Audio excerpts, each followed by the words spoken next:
Pas loin des bois, pas loin des habitations. 28 mètres cubes d'acide.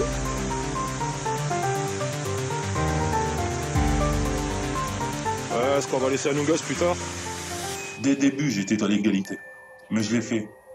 Je suis qu'un petit maillon de la chaîne et je ne lâcherai pas cette affaire.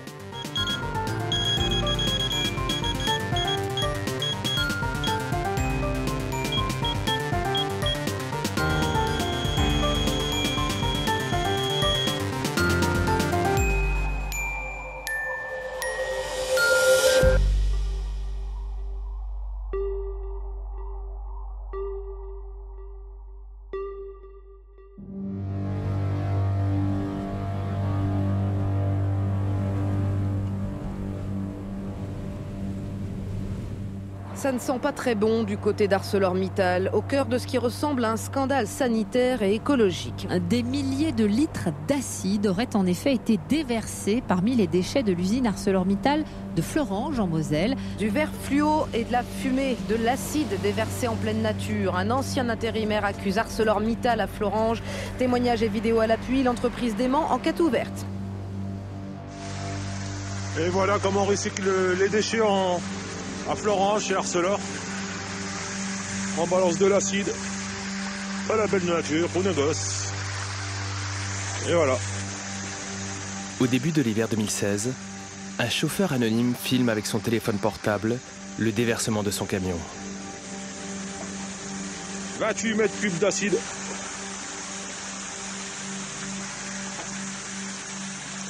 Est-ce qu'on va laisser à nos gosses plus tard? Surtout en Lorraine. Et à Florange, nappe phréatique et tout le reste. Une belle petite vapeur d'acide. L'auteur de cette vidéo s'appelle Karim Ben Ali. Il a 36 ans.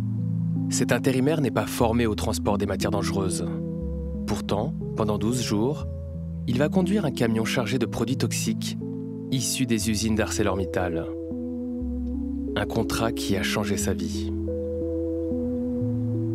Je sais ce que j'ai fait. J'ai inhalé ces produits. J'ai plus de goût, j'ai plus d'odorat. Pourquoi? Pour un travail intérimaire. Ah, c'est ça qui a détruit ma vie, non? Je voulais faire un bon geste, je ne m'attendais pas à cette envergure-là. Je pensais que ça allait terminer par une sanction, une amende, et c'était fini. Ben non, c'était plus gros que moi. Je suis vraiment retrouvé devant David et Goliath, comme on dit. Le petit et le géant. Ma famille ne me parle plus à cause de cette affaire. Ouais, j'ai tout perdu. J'ai vraiment tout perdu. Dire que je suis un héros, c'est pas vrai, je suis pas un héros. Parce que je suis au fond du trou, là. Le Crassier, une décharge industrielle sur le site d'ArcelorMittal. C'est là que Karim a déversé ses citernes. Là-haut, on voit le Crassier d'ArcelorMittal, la poubelle géante, le centre de tri, le filtre naturel.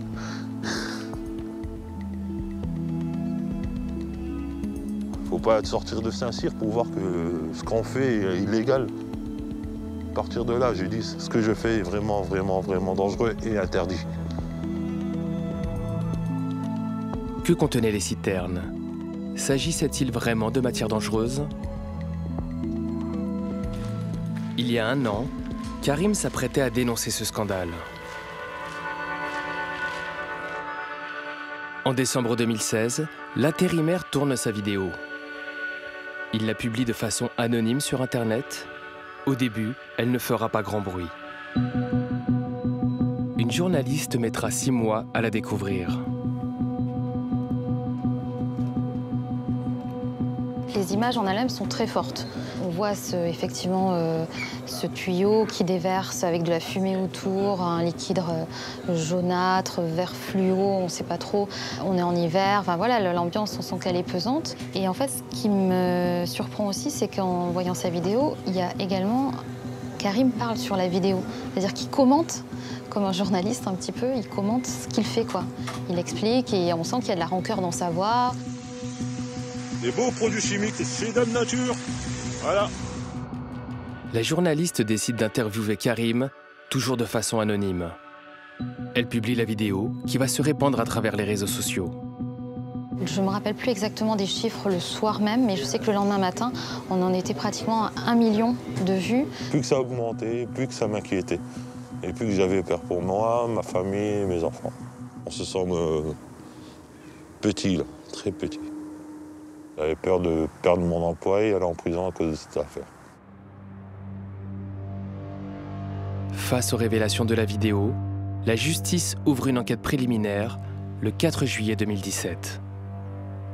L'intérimaire se retrouve au cœur d'une affaire qui va l'opposer à deux géants de l'économie mondiale, ArcelorMittal et le groupe Suez.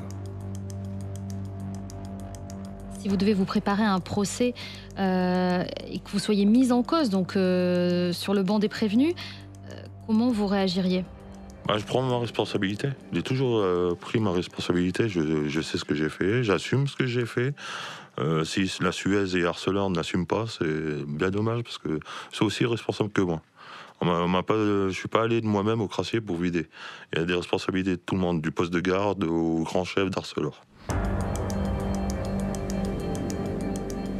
L'impact de la vidéo de Karim pousse la direction de l'entreprise à réagir.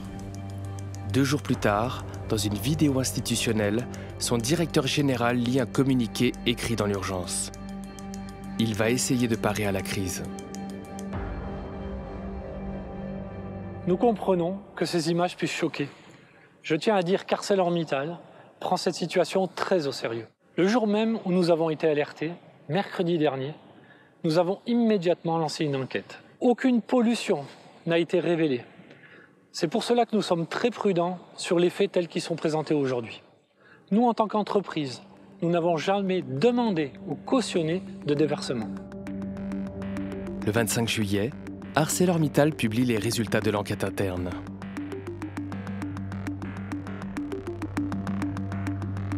Ce que l'on voit dans la vidéo est un mélange de boue d'hydroxyde de fer qui contient du chlorure et qui est légèrement acide par nature.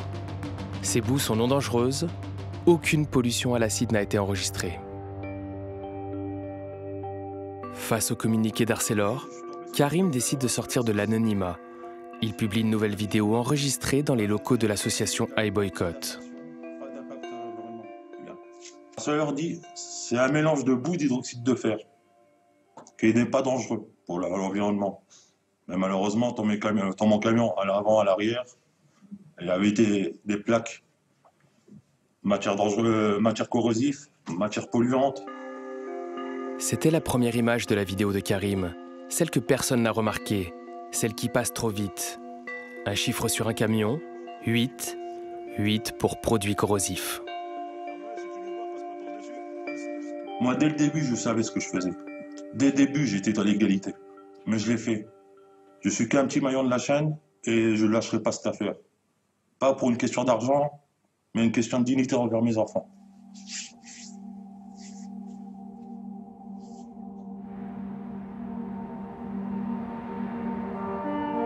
Septembre 2017, Karim craque. Il est hospitalisé. Des citoyens se mobilisent, mais l'intérimaire se sent seul face à ce qu'il a provoqué.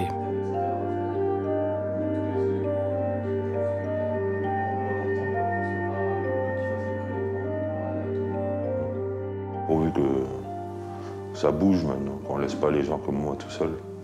C'est bien beau fabriquer des lois sapin, mais pour moi, la loi sapin, c'est 4 planches. Lève le matin, tu sors pas tes enfants. Ton fils te fait un gâteau pour la première fois, n'a pas de goût. Tu pètes un câble, tu dis à ta femme que tu pars ailleurs. J'ai dû appeler les secours pour qu'on vienne m'aider. C'est grâce à une infirmière que je suis là. Sinon, le SAMU n'aurait pas bougé. Ils savaient qui j'étais, mais ils n'ont pas bougé. J'ai fait un burn-out il y a quelques jours, ne me demandez pas quel jour. Je sais même pas quel jour on est. J'ai fait un burn-out à cause de tout ça. J'ai touché le fond. J'ai touché le fond et je voulais pas me suicider. Je voulais qu'on s'occupe de moi. C'est un secours, au secours.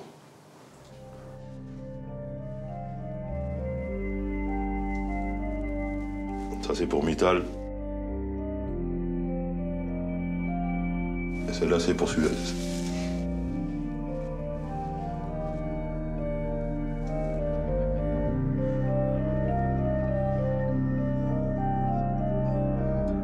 Karim rencontre pour la première fois son avocat, Maître Collin.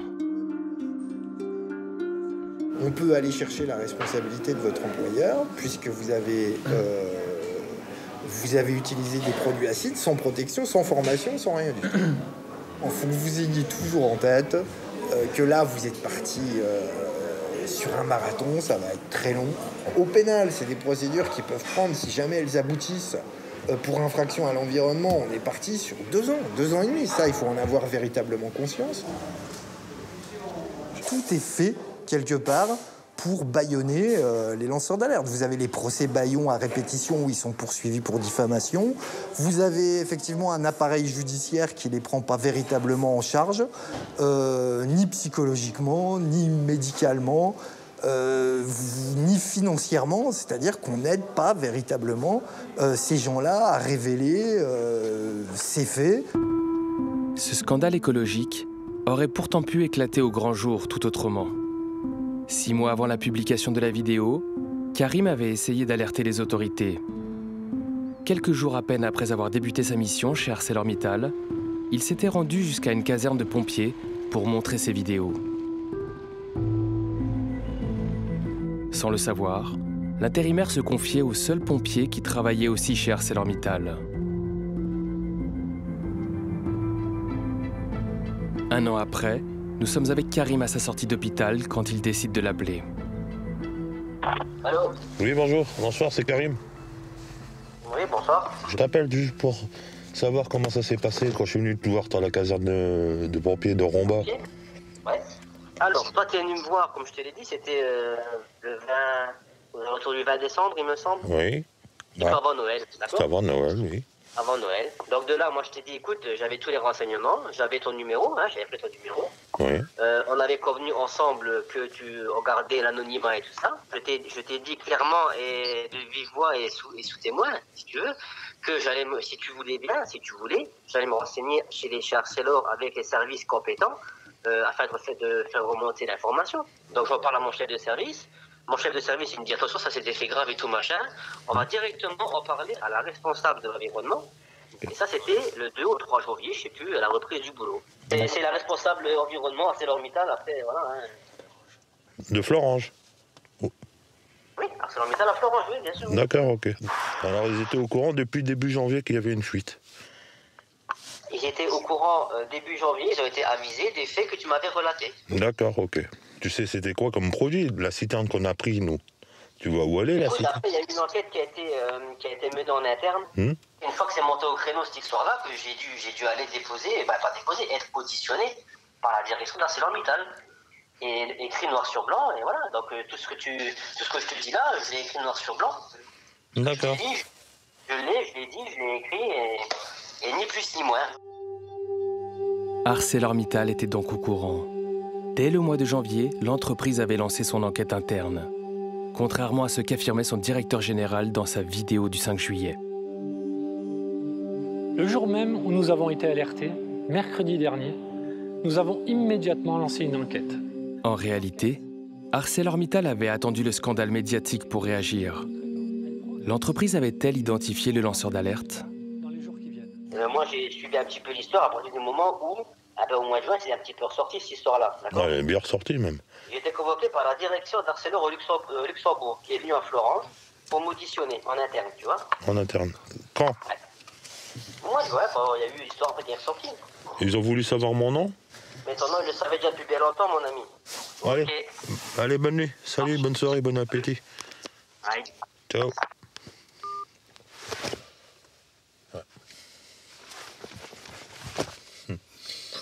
Ouais. Ils étaient au courant début janvier.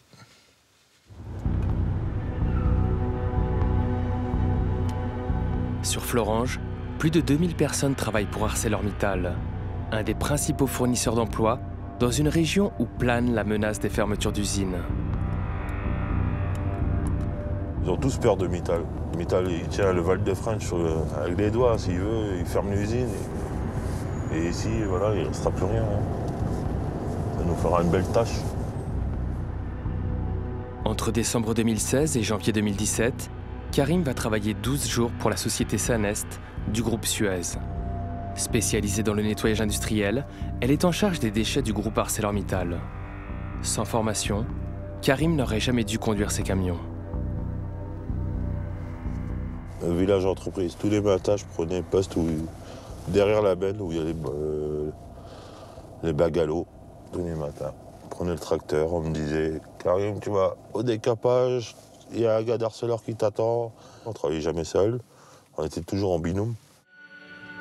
Lorsqu'il transporte des matières dangereuses, Karim est accompagné par un agent de chez Suez qui se fait appeler Sergio.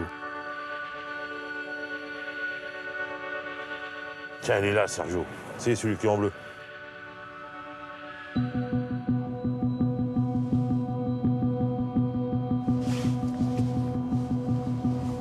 Il tourne à gauche, là. Ouais, il tourne à gauche, là. L'occasion est trop belle. Nous suivons le fameux Sergio. Nous voulons connaître sa version des faits. Munis d'une caméra cachée, nous frappons à son domicile. Bonjour, vous travaillez chez Sanest? Ouais, Suez. Vous accompagnez, vous étiez avec, vous savez, l'intérimaire qui a déversé de l'acide, vous savez, sur le crassier, la vidéo, vous avez travaillé avec lui. Ouais. Ce qu'on voit sur sa vidéo, c'est de l'eau acide, mais chargée en fer, comme c'est de la boue d'hydroxyde. C'est de l'eau et de l'acide. C'est de l'eau et de l'acide? Voilà, ça s'appelle de la boue d'hydroxyde de fer. Il dit qu'il a déversé avec écoutez, vous. J'en ai entendu plein, hein. Il m'a raconté plein d'histoires, que moi j'ai été aussi au crassier, disait n'importe quoi. Maintenant, bon, nous on est dans la légalité, on a des papiers, c'est Arcelor, nous on n'a rien à voir là-dedans. Hein. Ouais. Et je peux pas vous en dire plus. Ça, si vous voyez avec Suez, moi, j'ai rien à voir. Acide ou boue d'hydroxyde de fer, nous avons besoin d'une expertise. À Paris, nous avons rendez-vous avec la professeure Claude Grison. Directrice de recherche au CNRS, cette chimiste est spécialisée en écologie. Nous lui présentons la vidéo de Karim.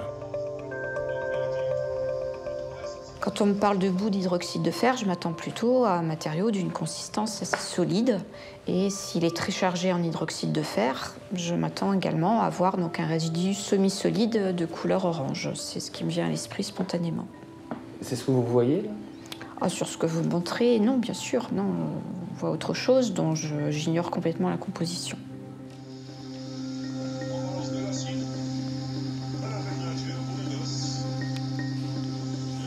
Voilà, il y a une effervescence et un dégagement de quelque chose lors du déversement et au contact avec le sol. C'est vrai qu'il y a un bouillonnement qui traduit certainement une réaction, hein, donc ça c'est sûr.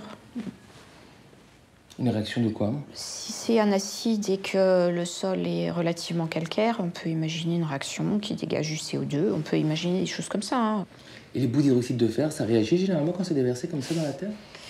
Bah, logiquement, non. Si c'est l'hydroxyde de fer, non. Non, parce que c'est inerte, ça ne provoque pas de réaction particulière.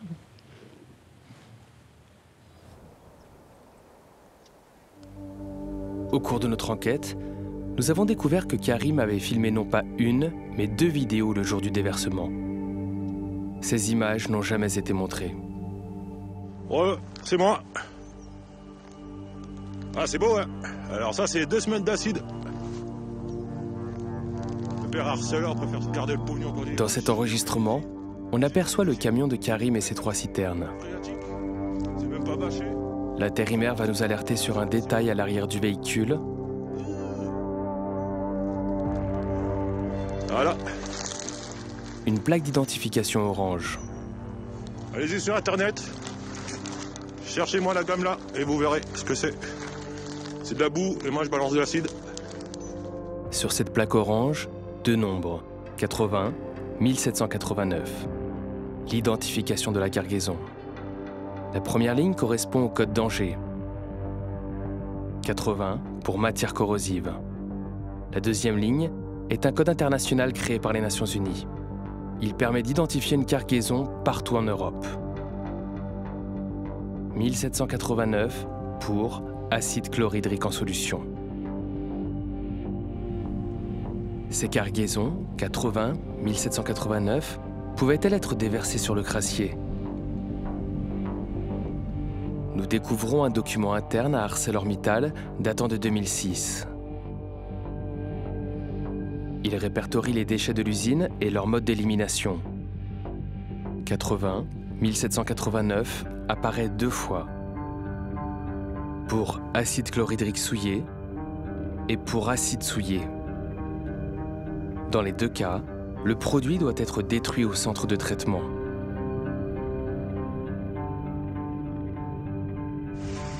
Ce n'est donc pas de la boue d'hydroxyde de fer que Karim déversait sur le crassier, mais bien de l'acide souillé, nettement plus toxique. Nous tentons d'identifier les cuves où Karim a rempli ses citernes. Nous lui présentons des images satellites de l'usine ArcelorMittal. Je suis venu en camion, j'ai récupéré la 3e du milieu, celle du milieu. Sur un autre site, une seconde cuve. À l'entrée, il y avait une cuve noire, blanche, mais très sale. C'est là où je viens récupérer les produits. Et cette ligne-là, ça s'appelle le décapage. Nous rencontrons des personnes qui ont travaillé à l'usine. Elles préfèrent préserver leur anonymat. Nous leur montrons les cuves identifiées par Karim. C'est des cuves d'acide. On décape la tôle avec de l'acide chlorhydrique. Et on plonge la tôle dans l'acide et elle ressort propre, quoi. Ben ça, c'est des cuves acides. C'est pour nettoyer le gaz.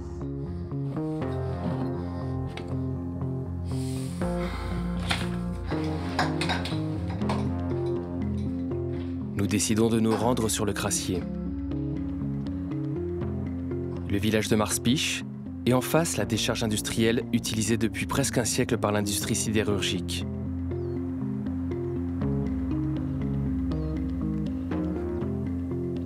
À la fraîche, nous profitons d'un dimanche matin pour pénétrer sur un site interdit au public.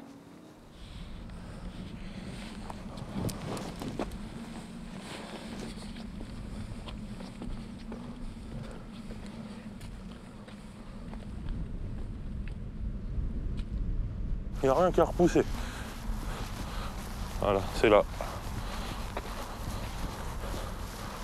J'ai vidé là, j'ai tout vidé, mes produits là.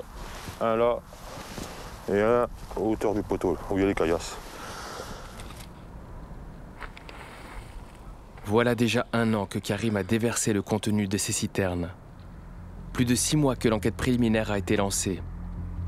Des prélèvements ont été faits par les autorités, mais sans la présence de Karim. Les résultats n'ont toujours pas été communiqués. Nous faisons des prélèvements, dont un à l'endroit même où Karim a fait sa vidéo.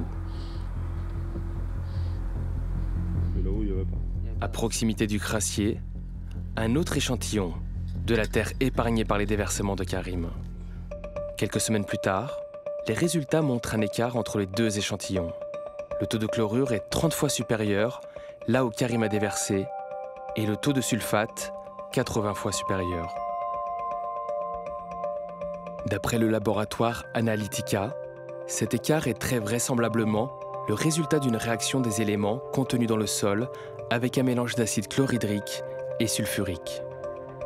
Par prudence, le laboratoire précise qu'avec des prélèvements réalisés 1 an après les déversements, ces résultats ne pourront pas constituer les preuves scientifiques irréfutables. Karim est-il le seul à avoir déversé de l'acide sur le crassier? Ces rejets sont-ils une pratique courante? Nous avons rencontré un ancien attaché d'exploitation de Sanest Suez. Je ne suis plus chez Sanest, j'étais sous confidentialité pendant 5 ans avec eux, donc aujourd'hui, rien ne m'interdit de parler, voilà. Yvan a travaillé sur le site d'Arcelor de 2004 à 2008. Et moi aussi, l'acide souillé, je l'ai fait aussi. Si j'avais besoin de faire une rétention à la coquerie quand j'étais d'astreinte à la coquerie, ça finissait au crassier, mais c'est de l'acide souillé. Bien sûr, c'est pas normal, mais ça a toujours été comme ça. Une autre société de transport a elle aussi fait des déversements illicites sur le crassier. Yvan a commencé comme intérimaire pour la société de transport Malaisieux, sous contrat avec Arcelor. Chez eux, Yvan affirme avoir assisté à son premier déversement d'acide. Un truc de fou. En fait, c'était euphorique. Crassier, c'est la première fois que je le voyais. C'était déjà un dépotoir. Et quand on a ouvert les vannes, j'ai rigolé, j'ai dit c'est pas possible, quoi. Ouais, puis avec un grand sourire, je vois encore cet opérateur avec un grand sourire. Ouais, ferme ta gueule, hein. Voilà, mais gentiment, mais ça voulait dire ce que ça voulait dire, quoi. Hein. T'as rien vu, hein. Bon, voilà, ça veut dire ce que ça veut dire.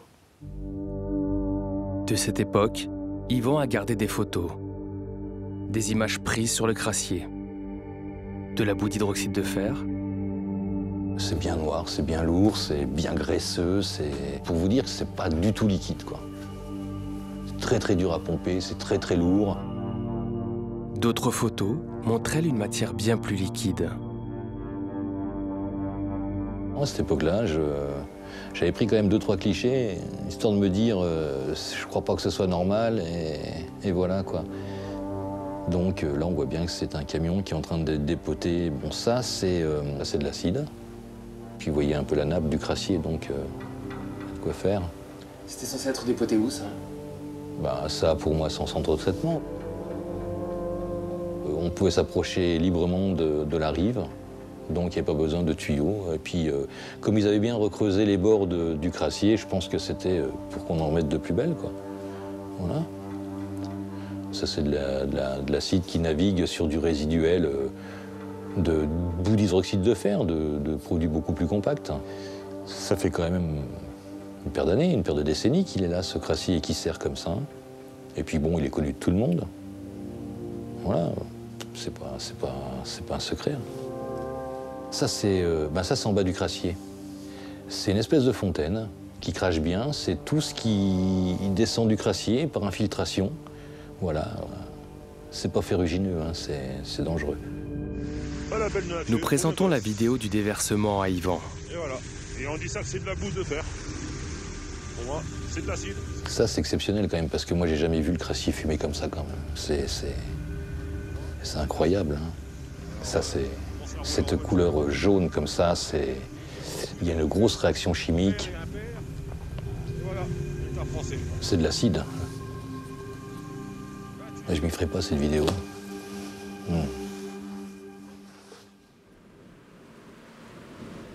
Nous découvrons que les pouvoirs publics s'inquiétaient du déversement de certaines matières dangereuses sur le crassier, sans toutefois citer l'acide. Pendant notre enquête, nous avons mis la main sur des arrêtés préfectoraux, comme celui du 7 novembre 2007, qui indique les déchets autorisés sur le crassier, comme les boues. Mais le document précise aussi les déchets interdits, comme les déchets corrosifs et les éléments non peltables, comme les liquides. En fouillant, nous découvrons des irrégularités constatées dans la gestion du crassier. En 2010, comme en 2014, il pointe la présence excédentaire des substances dangereuses suivantes: arsenic, chrome, cuivre, fluorantène et zinc. En 2015, un autre document de la préfecture évoque un test mettant en évidence que certaines des boues déposées sont dangereuses. 2 ans plus tard, l'entreprise est mise en demeure pour ne pas avoir respecté les quantités maximales de déchets autorisées sur le crassier.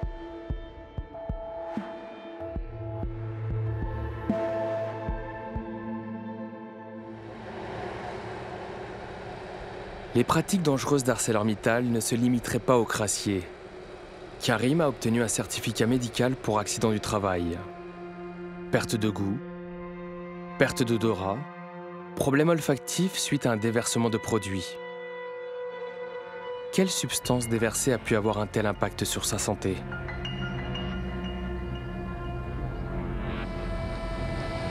Une fois, j'ai chargé de l'acide sulfurique brut, pur et propre. Et j'ai déversé ça dans la vis sans fin à la coquerie. On voit une torche allumée en permanence. Sur la gauche, il y a une vis sans fin qui récupère de l'eau, qui le jette dans un petit cours d'eau.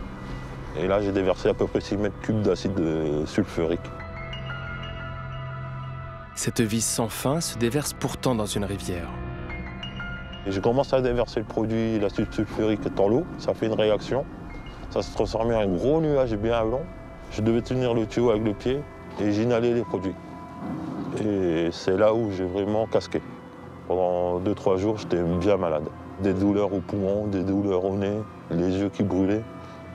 Pendant au moins 3 jours facile, c'était une souffrance aux poumons. Une grosse bronchite bien forte. Parce que j'ai inhalé à peu près 6 mètres cubes, j'ai mis 10 minutes à les faire sortir. Il fallait respirer ça, il fallait tenir le culot, sinon ça allait sur la voie. Et c'était pas bon. Il fallait que ça reste à la vis sans fin, pour détartrer la vis. Mais le matin, ArcelorMittal était au courant du travail que j'allais faire. Quelles sont les responsabilités d'ArcelorMittal et de Suez? Nous avons contacté les deux entreprises. Aucune n'a souhaité donner suite à notre demande d'interview.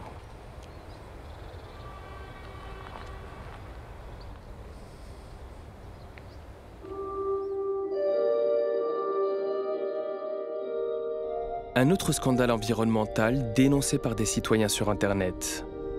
En région parisienne, le fort de Vaujour. Un ancien site militaire. C'est derrière ces murs, dévastés, qu'a été conçu le détonateur de la bombe atomique.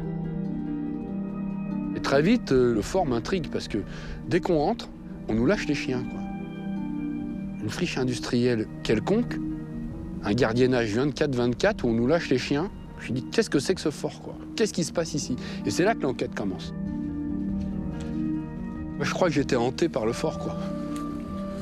J'étais hanté par lui, quoi. Il fallait que je perce ses secrets, quoi. Christophe Nedelec est informaticien et militant écologiste. En 2011, équipé d'une caméra et d'un compteur Gégère, il entre illégalement sur le site. Ces images vont révéler l'existence d'une forte radioactivité.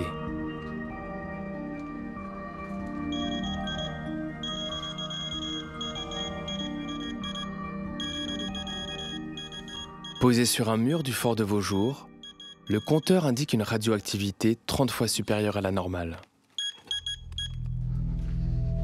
Pourquoi ces zones contaminées? Que cache le fort de Vaujour? Le général de Gaulle, il veut la bombe. Ah, priorité nationale.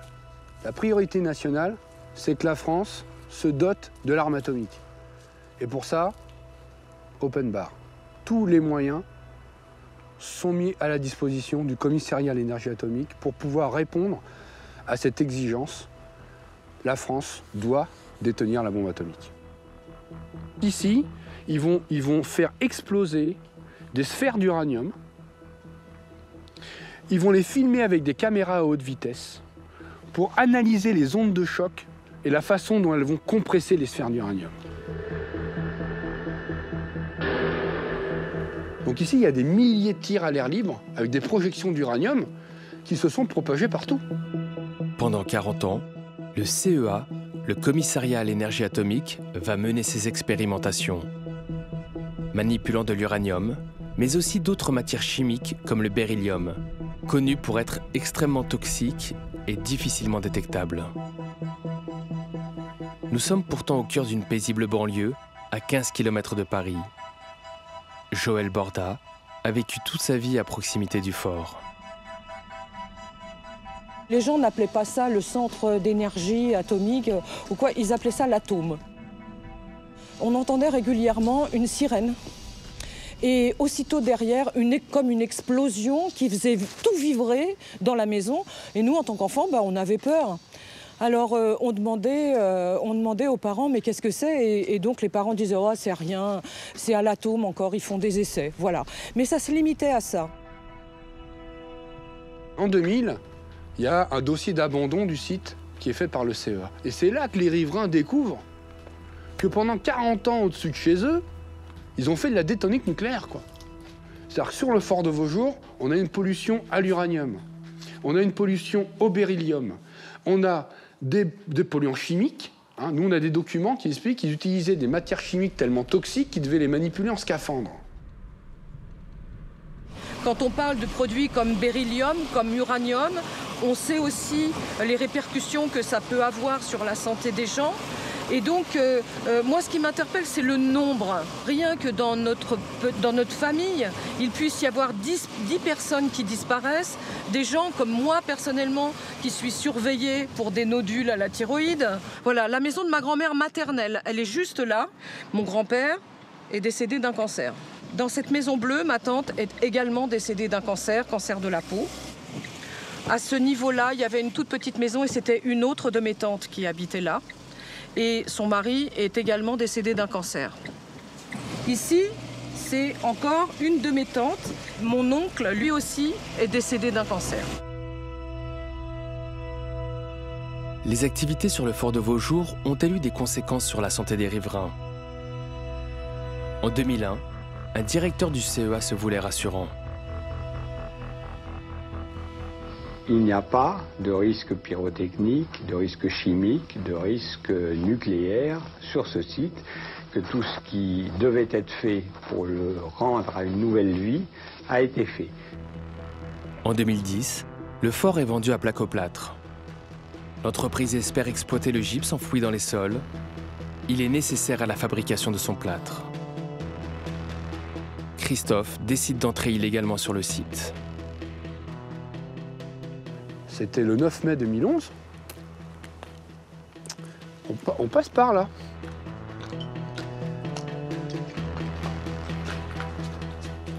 Et là, on a creusé en fait sous le grillage.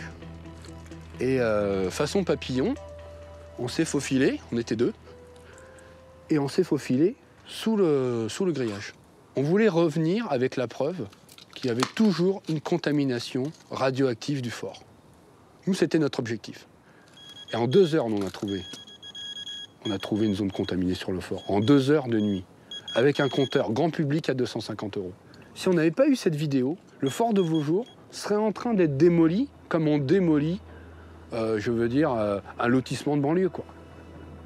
C'est ça l'histoire. Christophe publie la vidéo sur Internet et relance le débat sur l'avenir du site.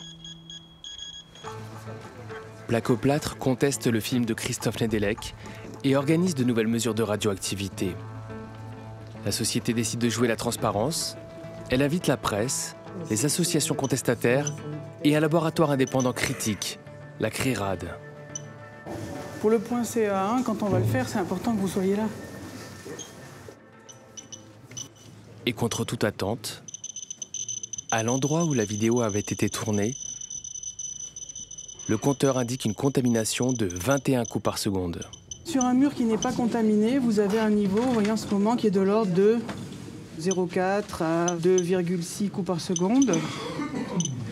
On voit qu'au contact de l'autre zone, on est à une dizaine de fois plus. Donc ça, pour vous, c'est des taux qui sont au-delà d'une radioactivité naturelle? Ah ben bien sûr. En revenant faire des mesures beaucoup plus poussées, on peut détecter d'autres points contaminés. Parce que pour expertiser cette casemate, pour faire la liste de tous les endroits contaminés, il faudrait y passer des heures et des heures. Quelques semaines plus tard, l'ASN, l'autorité de sécurité nucléaire, confirme la pollution du site. Mais elle laisse à Placoplâtre la responsabilité de mettre en œuvre les mesures adaptées pour assurer la protection des travailleurs et de l'environnement. L'entreprise a depuis débuté les travaux avec des sociétés spécialisées en dépollution. Pour Placoplâtre, le chantier ne présente aucun danger pour la population et les travailleurs. L'autorisation des travaux accordée par l'État ne satisfait pas Christophe Nedelec. C'est l'État qui a pollué, c'est l'État qui a vendu, c'est l'État qui autorise et c'est l'État qui soutient Placo dans son projet. Il y a un gros problème là-dedans. C'est déjà, il y a le principe du pollueur-payeur. Celui qui a pollué, c'est celui qui doit dépolluer. On a des travailleurs qui sont mis en danger, on a des populations riveraines qui sont mises en danger. On a des citoyens après chez eux, avec des matières potentiellement contaminées chez eux qui peuvent être mises en danger. Donc, nous, ce qu'on a voulu, c'est que la vérité éclate. Et ça a toujours été notre sujet. On n'est pas contre des projets sur le fort de Vaujour. Mais avant, il faut que la vérité soit là. Il faut qu'on sache à quoi on a affaire. Au cours de notre enquête, nous avons appris que le CEA avait secrètement envoyé des déchets contaminés du fort de Vaujour sur un autre site militaire, à Moronvilliers-Pont-Fabergé. Ici, le CEA a aussi procédé à des milliers de tirs à l'air libre. Damien Girard est le maire de cette petite commune près de Reims. On ne peut pas expliquer à quelqu'un qu'on est en Champagne, à quelques kilomètres des vignes, qu'on est classé patrimoine mondial de l'UNESCO quand même, et de l'autre côté, on a un centre d'expérimentation nucléaire. Ça peut pas aller, quoi. On peut pas avoir les deux, quoi. En 2013, le CEA arrête ses activités sur le site. On sait que derrière ces portes-là, là, on a des tonnes de déchets radioactifs et qu'on a encore de l'uranium, du tritium et quelques traces de plutonium. Derrière ces grilles, aujourd'hui, seuls restent quelques agents de sécurité. Pourtant, un vidéaste anonyme est entré illégalement sur le site.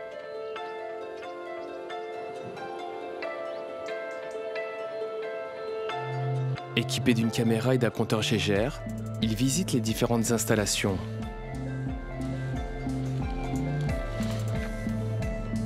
Dans une zone de stockage de déchets, il découvre des pièces laissées à l'abandon. Le compteur réagit avant de s'emballer complètement.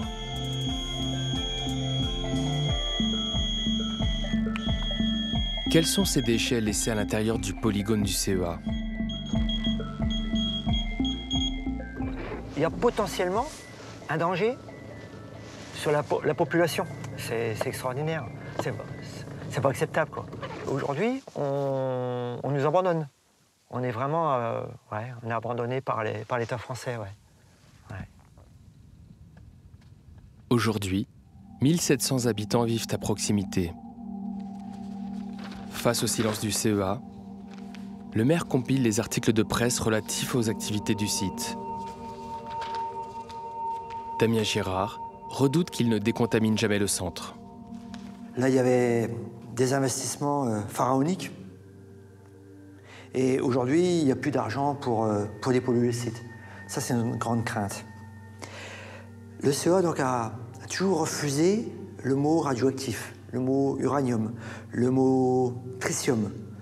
De 1957, on va dire jusqu'à 2007, ils ont toujours nié les faits, toujours. Un silence dû au secret défense, mais peut-être aussi à cause de l'extrême dangerosité des matières utilisées. Nous avons retrouvé un sous-traitant qui avait travaillé en 2009 au CEA. Philippe Courtel était terrassier.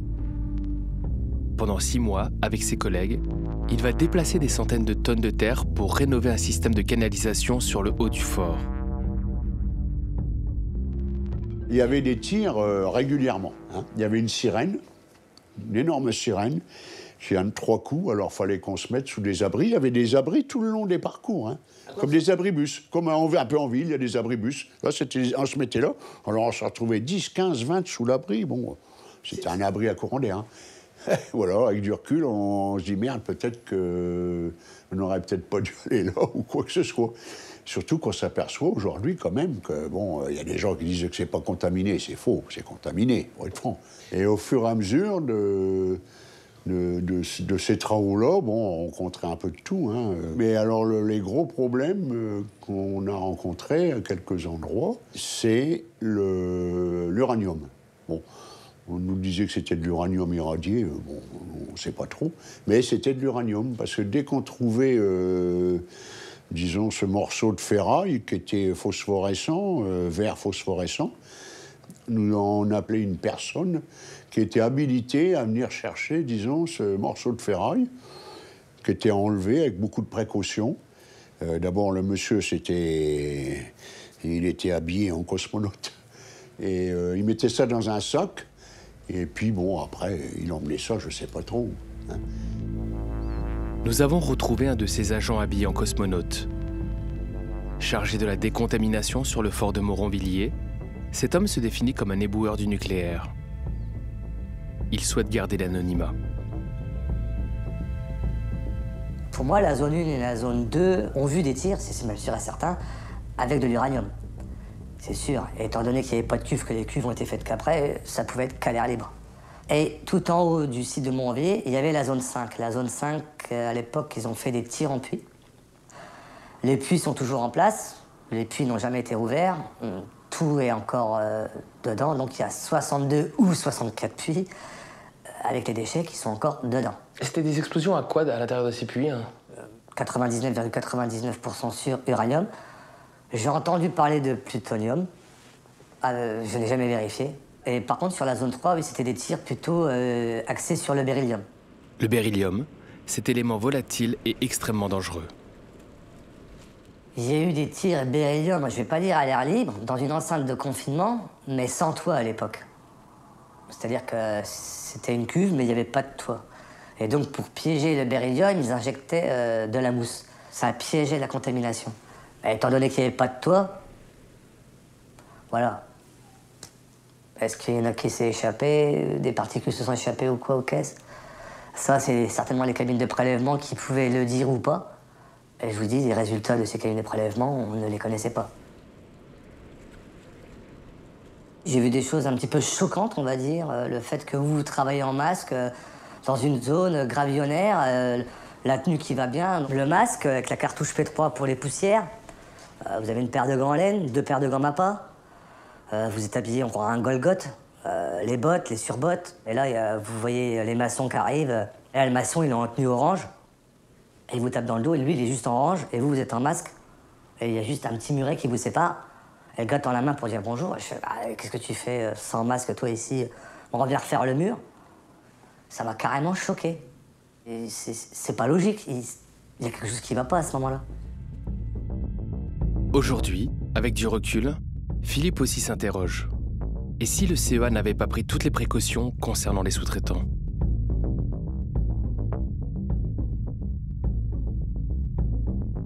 Je vous dis, moi, ma pelle, quand elle a été obligée de sortir une fois du CEA, parce que j'avais une terrasse à faire à un collègue de travail, hein, et la machine a été lavée de fond en comble. Ils ont démonté le filtre à air, ils ont retiré le filtre à air, qu'ils ont mené ça, je ne sais pas trop où, dans un laboratoire, pour voir certainement. Il y avait certainement des particules dedans, c'est automatique. Mais alors, si le filtre à air a eu des particules, le bonhomme qui est dans la machine, il en a eu aussi, ça. Mais moi, le filtre à air, on ne me l'a pas changé. Hein. Bon. Alors peut-être que c'est pour ça, bon, je me demande aujourd'hui si mon problème de santé n'a pas un petit rapport, des fois, avec cette chose. Cancer de la thyroïde, ça m'a pas mal affaibli, même encore aujourd'hui. Bon, apparemment, d'après le cancérologue, j'ai plus rien. Mais enfin, bon, j'ai quand même eu 103 heures de chimio. Ça a été... Et puis, bon, là, c'est surtout au niveau du cancer, mais ce qui est plus douloureux, c'est pour l'entourage. Qui voit la personne dépérir. Moi, je ne me vois pas, à part quand j'avais plus de cheveux, bien sûr. Mais l'entourage, dur. Philippe Courtel a vaincu son cancer. Mais combien de personnes ont été contaminées? À Moronvilliers et à Vaujours, les recherches du CEA échappaient à tout contrôle. Aucun organe indépendant ne pouvait y accéder. Notre source se souvient d'un épisode étonnant. Une fois, sur une manip un peu particulière, on a des fûts qui sont arrivés de Vaujours. Et c'était des fûts avec de l'uranium dedans. On était sur une manip où on reconditionnait de la terre contaminée, mais très faible activité. On a fait une manip de Big Bag, on a fait à peu près 900 Big Bags. Les Big Bags sont ces sacs blancs et bleus, comme on peut les voir ici au fond de l'image. Ils permettent de transporter des terres faiblement contaminées. Et à un moment, les fûts sont arrivés de Vaujours et on nous a demandé de prendre ces fûts, de prendre une pelle et de la mettre dans le milieu du Big Bag. Et après, on recouvrait avec les tas de terre qu'on avait, qui étaient de très faible activité. Voilà, on a passé 60 fûts de Vaujours, comme ça, dans des terres de Montvillers. Pour vous, c'était une façon de se débarrasser Quelque part, oui. Pour moi, oui. On vous demande de mettre la pelle bien au milieu du Big Bag, à moitié du Big Bag. Ça veut dire qu'on essaie de protéger la chose, quoi. De la cacher, vous voulez dire? Oui. L'uranium contaminé n'aurait jamais dû être stocké au milieu de ces terres faiblement irradiées. Ça, c'est parti après en centre d'enfouissement, je pense aussi, à côté de Brienne-le-Château, toujours. Quand ces fûts-là sont arrivés, Vaujour était fermé déjà depuis 4-5 ans, voire peut-être même plus. Nous avons sollicité le CEA qui n'a pas souhaité s'exprimer sur ces pratiques. En France, le nucléaire militaire reste secret défense. Retour en Moselle où nous retrouvons Karim. L'enquête préliminaire est toujours en cours. Aucune information n'est donnée sur le crassier. Je ne sais rien. À cette heure-ci, je suis censé, à cette heure-ci, tout comme vous, je suis censé ne rien savoir. Donc aujourd'hui, on est dans le flou le plus total. C'est le chien qui se mord la queue. Non, faut être patient. C'est des choses qui... Si vous voulez, on est quand même en train de parler de millions, on est en train de parler d'argent, on est en train de parler de gros sous. Dès qu'on dépasse la barre des 10 millions, 20 millions, 30 millions, 100 millions, on parle parfois de 800 millions à dépolluer. Vous imaginez bien que ça se règle pas comme ça d'un coup de baguette magique. Il agit dans l'intérêt général, il subit dans sa chair, puisqu'il a subi un préjudice corporel, et cerise sur le gâteau, on va bientôt lui expliquer que c'est un mythomane, qu'il a inventé, que ce qu'il dénonce est faux. C'est un jeu, vous le retrouvez dans tous les scandales environnementaux ou d'autres scandales qui sont révélés. La première parade, c'est d'aller détruire, psychiquement, d'aller détruire la parole dissidente qui a été donnée, cet éveil de conscience, expliquer quelque part aux autres personnes qui pourraient avoir le même éveil que, attention, regardez ce qui va arriver à celui-ci, vous voyez l'exemple, ne faites jamais la même chose. Et quand on voit tout ça, on peut se poser la question de comment peut-on encore avoir des lanceurs d'alerte dans nos sociétés démocratiques, parce que honnêtement, quand on voit comment ils sont traités, quand on voit comment ils sont suivis par la justice, il y a un moment où je me dis que c'est quasiment un acte d'héroïsme que d'aller dénoncer un fait d'intérêt général parce que vous savez que votre vie va devenir un enfer. Karim se rend à Paris pour la première fois.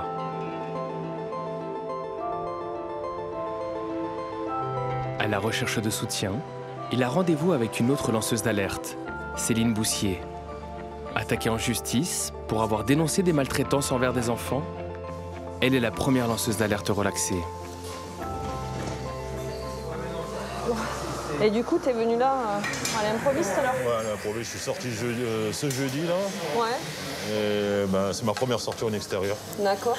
Je ne m'attendais pas à avoir une affaire aussi grosse que ça. Déverser des produits hautement toxiques, c'est quand même pas anodin, c'est extrêmement gravissime, quoi. Non, je connais pas tant tout ça, je suis qu'un ouvrier, je suis qu'une petite personne. Arrête de dire je suis un ouvrier, j'y connais rien, je suis une petite personne. Ce que tu as fait, c'est déjà, il faut avoir du courage de le faire. Je te le dis. Moi, je suis un peu plus loin si tu... Enfin, moi, j'ai été relaxée, donc tout le parcours que tu es en train de faire, je le connais. Ah, c'est le parcours du combattant. C'est le parcours du combattant. Mais ne te laisse pas broyer par le système. Un peu plus délicat, ta situation familiale, c'est compliqué. Ouais. Ouais. Je te sens ému quand t'en parles. Ah, c'est dur. Parce que ta femme... Bah, c'est ma première femme, hein. Faut pas l'oublier. C'est ma première femme, je l'ai toujours aimée et c'est assez lourd à porter pour elle. C'est venu plus gros que moi. Et voilà, mais en couple, on a pris un coup. C'est pas facile. Mais bon. Et tu peux pas essayer d'en parler avec ton épouse Je la mets... Tu préfères la protéger? Voilà, j'en parle pas. Elle m'a dit, ouais, il y en a que des lanceurs d'alerte qui sont partis, ils ont été condamnés et tout. Je fais, bah oui, moi je sais, je serai condamné. Eh ben non, tu vois? Eh ben non. Parce que pour le coup, tu peux lui dire maintenant que pour la première fois en France, il y a eu un lanceur d'alerte relaxé. Parce que je lui ai dit.